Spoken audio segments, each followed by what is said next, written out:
കിട്ടിയില്ല എല്ലാവർക്കും. അതാണ് സകലകല വല്ലഭി. പാട്ട് പാടും, നൃത്തം വയ്ക്കും, അഭിനയിക്കും, എന്തും ചെയ്യും. സകലകല വല്ലഭി. നാട്ടിലുള്ള ഗാനമേളക്ക് വന്നിരുന്നു, കാണാൻ പറ്റിയില്ല. കാരണം കാണാൻ പോയാൽ നമുക്ക് ഭ്രാന്ത് പിടിക്കും, അതുകൊണ്ട് കാണാൻ പോയില്ല. എടപ്പാൾ വന്നിട്ടുണ്ടായിരുന്നു. ഞാൻ കുറച്ച് ആളുകളുടെ അഭിപ്രായം ചോദിച്ചു, എങ്ങനെ ഉണ്ടായിരുന്നടാ? എന്റെ പൊന്ന് സന്ദീപേ, വല്ലാത്തൊരു പരിപാടിയായി പോയി. കമ്മിറ്റിക്കാർക്ക് നാട്ടിലുള്ള ഏതെങ്കിലും കുട്ടികളെ പിടിച്ച് പരിപാടി അവതരിപ്പിച്ചാൽ മതിയായിരുന്നത്. അമ്മാതിരി ഊള പരിപാടിയായിരുന്നു. ഇതൊക്കെ നമുക്കറിയാലോ, നമ്മൾ കാണുന്നതല്ലേ. പിന്നെ ആരാടാ ഇവരൊക്കെ ക്ഷണിക്കുന്ന, ഒരു പിടുത്തം കിട്ടുന്നില്ല. എന്തായാലും നല്ല അഭിപ്രായമായിരുന്നു എന്നുള്ളതാ. അത് അടിപൊളിയായിട്ടുണ്ട്. എന്തായാലും ഞാനിന്ന് വന്നത് മറ്റൊരു കാര്യത്തിനാണ്. അതായത് രണസുവിനെ കുറച്ച് കാര്യങ്ങൾ, നഗ്ന സത്യങ്ങൾ തുറന്നു പറയുന്നുണ്ട്. നമ്മുടെ ഹനാനാണല്ലോ അബോർഷനെ കുറിച്ച് പറഞ്ഞിട്ടുള്ളത്. ഹനാനെ മോളെ നീ കുടുങ്ങി, നിനക്കല്ല 8ന്റെ പണി എടുത്തു വെച്ചിട്ടുണ്ട്, കണ്ടോളെ. ഇവർക്ക് എന്താണ് സ്വർണം? എന്താണ് ഹനാനെ അന്റെ കുഴപ്പം? അതാണ് ചോദിക്കാള്. അബോർഷൻ ചെയ്താലും ചെയ്തില്ലെങ്കിലും ഹനക്കെന്താണ് കുഴപ്പം? ഈ ഹനാനാണ് ഇതിന്റെ ഒക്കെ കാരണക്കാരി കേട്ടോ. പിന്നെ നമ്മളെ ഷെഫീന ബേബി, നിങ്ങൾ എന്തിനാടോ ഇതൊക്കെ പുറത്തേക്ക് ഇട്ടത്? അപ്പൊ അതുകൊണ്ട് പാക നാണക്കേടായില്ലേ? ഇനി പറയണ നിങ്ങൾ കേട്ടോക്കെ. അതായത് ഹനാനെ എന്താ എന്റെ കുഴപ്പം? എന്റെ ഷെഫീന ബേബി എന്താണ് നിങ്ങളെ കുഴപ്പം? ഇവരുടെ വീഡിയോ കണ്ടിട്ട് ഇങ്ങനെ ഭ്രാന്ത് പിടിച്ചിട്ട് എവിടെയെങ്കിലൊക്കെ പിടിച്ചിരുന്ന് കാണുന്ന ആളുകളോടെ ചോദിക്കുള്ളത്, എന്താ നിങ്ങളെ കുഴപ്പം? കേട്ടോക്കെ. എനിക്ക് പ്രശ്നമില്ലല്ലോ, എന്റെ മക്കൾക്കും പ്രശ്നമില്ല, എന്റെ വീട്ടുകാർക്കും പ്രശ്നമില്ല. പോട്ടെ, സുധിച്ചേട്ടന്റെ വീട്ടുകാർക്കും പ്രശ്നമില്ല. പിന്നെ ഈ പ്രശ്നം ഇവരാരാണ്? ഓരോന്നിനും കമന്റ് അടി വരും ചിലപ്പം. ആരാണ്? സുധിച്ചേട്ടന് പ്രശ്നമില്ല, കാരണം സുധിച്ചേട്ടൻ മരിച്ചുപോയി. പിന്നെ എന്റെ വീട്ടുകാർക്ക് കുഴപ്പമില്ല, സുധിച്ചേട്ടന്റെ വീട്ടുകാർക്കും കുഴപ്പമില്ല. പിന്നെ ആർക്കാണ് കുഴപ്പം? ആർക്കാണ് കുഴപ്പം എന്നാ നിങ്ങൾക്ക് തന്നെയാണ് കുഴപ്പം. ഒരു ചെക്കനെതിരെ കേസ് കൊടുത്തിട്ടുണ്ടായിരുന്നില്ല, അതുൽ വ്ളോഗ് എന്നൊരു പയ്യനെ. അവൻ എന്ത് തെറ്റ് ചെയ്തിട്ടാ നിങ്ങൾ കേസ് കൊടുത്തേ? അവൻ നിങ്ങൾ സോഷ്യൽ മീഡിയയിൽ ഇട്ട കാര്യങ്ങൾ എടുത്ത് റിയാക്ട് ചെയ്തു. നിങ്ങൾക്കെതിരെ ആരൊക്കെയോ പറഞ്ഞ കുറെ കാര്യങ്ങൾ സോഷ്യൽ മീഡിയയിൽ എന്നെ കിടക്കുന്നുണ്ട്, അതെടുത്ത് റിയാക്ട് ചെയ്തു. അവൻ നേരിട്ടൊന്നും പറയും ചെയ്തില്ല, അവനെതിരെ കേസും കൊടുത്തു. എന്താ അറിയോ, ജീവിക്കാൻ സമ്മതിക്കുന്നില്ല, അതാണ് ഇതാണെന്നൊക്കെ പറഞ്ഞിട്ടാണ് ചെയ്തേ. ഹനാനെതിരെ ഒരു കേസും ഇല്ല. എന്താ കുഴപ്പം? ഹനാൻ എന്താ കുഴപ്പം? ഇത് പറഞ്ഞിരിക്കുന്ന സമയം കൊണ്ട് കേസ് കൊടുക്കേണ്ട പൊന്നു ചേച്ചി. ഇപ്പോഴാട്ടോ കൂടുതൽ ഇവർക്കെതിരെ നെഗറ്റീവ് പറയാൻ തുടങ്ങിയ ആളുകൾ. ഞാനിപ്പോ ഏത് ഇവരുടെ റീൽ എടുത്ത് നോക്കിയാലും കാണുന്നത് ഇതാണ്, എല്ലാവരും നെഗറ്റീവ്.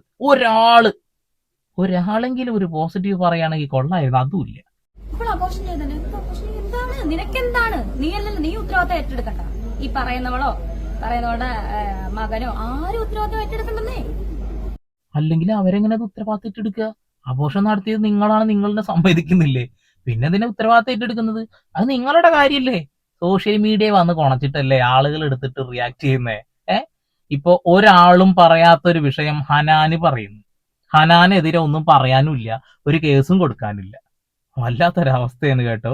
ഇത് വീണിടം വിഷ്ണു ലോകം കിടന്നിടത്ത് ഉരുള എന്നൊക്കെ പറഞ്ഞിട്ടുണ്ട്. അതേപോലെയാണ് ഈ കാര്യത്തിന് ഹനാനെതിരെ ഒന്നും പറയാൻ പറ്റുന്നില്ല. വേറെ എന്തെങ്കിലും ഹനാൻ അറിയുന്നുണ്ടാവുമായിരിക്കാം. ഏത് ഹന വേറെ കുറച്ച് കാര്യങ്ങളൊന്നും പറഞ്ഞിട്ടുണ്ടായിരുന്നു.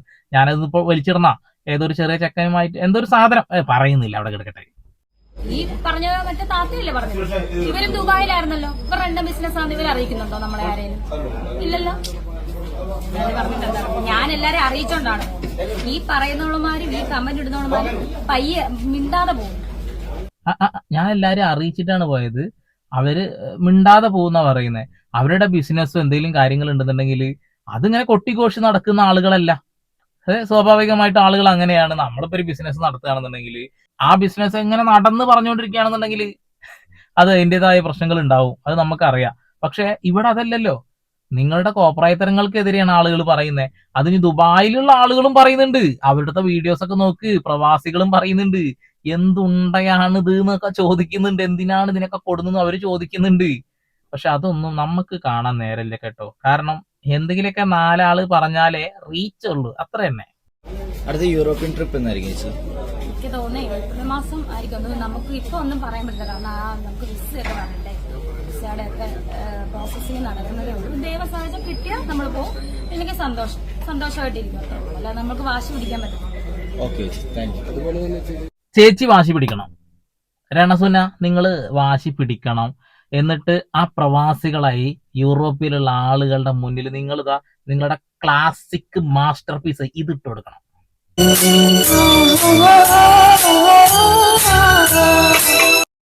അത് ഇട്ട് കൊടുത്തിട്ട് അവർക്ക് തലവേദന പിടിച്ച് ഭ്രാന്ത് പിടിച്ച് പണ്ടാറടങ്ങണം. അതാണ് ഞങ്ങൾക്ക് വേണ്ടത്. എന്താ എന്റെ പൊന്ന് യൂറോപ്പ് പ്രവാസികളെ, നിങ്ങൾക്കൊക്കെ എന്തിന്റെ കേടാണ്? എന്റെ ഗൾഫിലുള്ള പ്രവാസികൾ എന്താണ് നിങ്ങളുടെ കുഴപ്പോ? നിങ്ങളുടെ കയ്യിൽ ഒരുപാട് പൈസ ഉണ്ടെങ്കിൽ അത് പാവപ്പെട്ട വല്ലവരും സഹായിക്കാൻ നോക്ക്. ഇതൊക്കെ എന്താണ്? അല്ല, എന്തായാലും നിങ്ങൾ കൊണ്ടുപോകണം. എന്നിട്ട് ആ പാട്ടൊക്കെ ഒന്ന് കേൾക്കണം കേട്ടോ.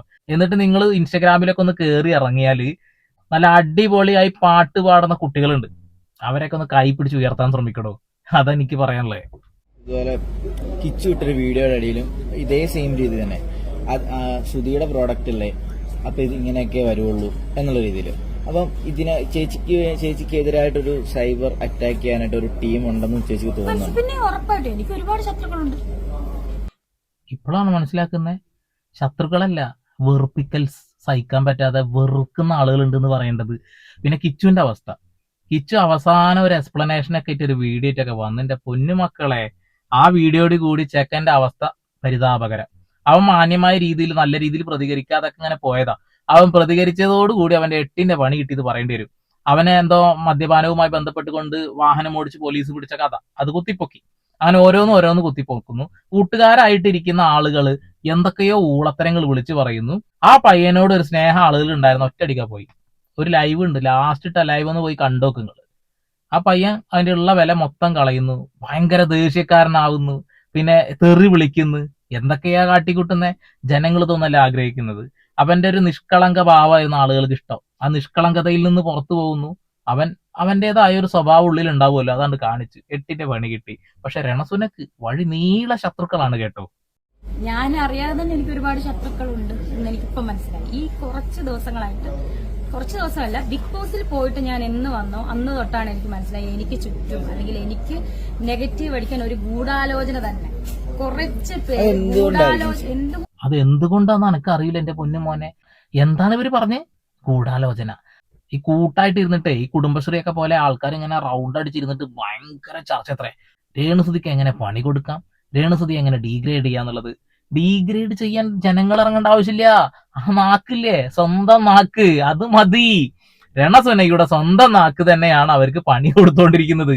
ഇതൊക്കെ എപ്പ മനസ്സിലാക്കാനാ എന്തോ. പിന്നെന്താണ്, ഇപ്പൊ അടുത്താണെന്നാ വന്നൊരാഴ്ച കഴിഞ്ഞപ്പോ തന്നെ ആളുകൾ വെറുപ്പിക്കൽ തുടങ്ങി എന്ന് പറഞ്ഞിരുന്നു. അന്ന് ഭയങ്കര ആളുകൾക്ക് ഒരു ഇതുണ്ടായിരുന്നു, ഒരു സെന്റിമെന്റൽ സാധനമൊക്കെ ഉണ്ടായിരുന്നു. പിന്നെ അതൊക്കെ പോയി, കാരണം വെറുപ്പിക്കലാണേ.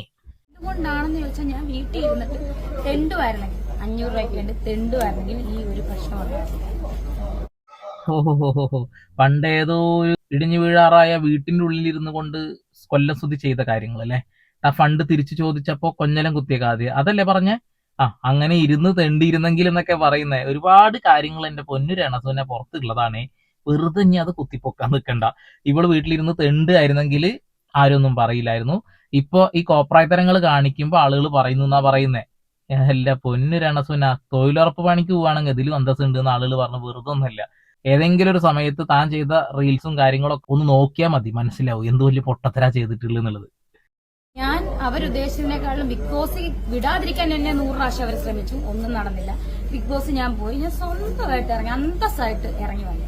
ഇനി എവിക്ഷന് ഞാൻ വന്നിരുന്നെങ്കിൽ ഇവര് പറഞ്ഞു ഈ അവളെ എവിക്ഷൻ ചെയ്ത് ഇറക്കി, അവളെ ആൾക്കാർക്ക് വേണ്ട. അതും നടന്നില്ല. ഞാൻ തന്നെ സ്വന്തമായിട്ടാണ് ഞാൻ ഇറങ്ങിയത്.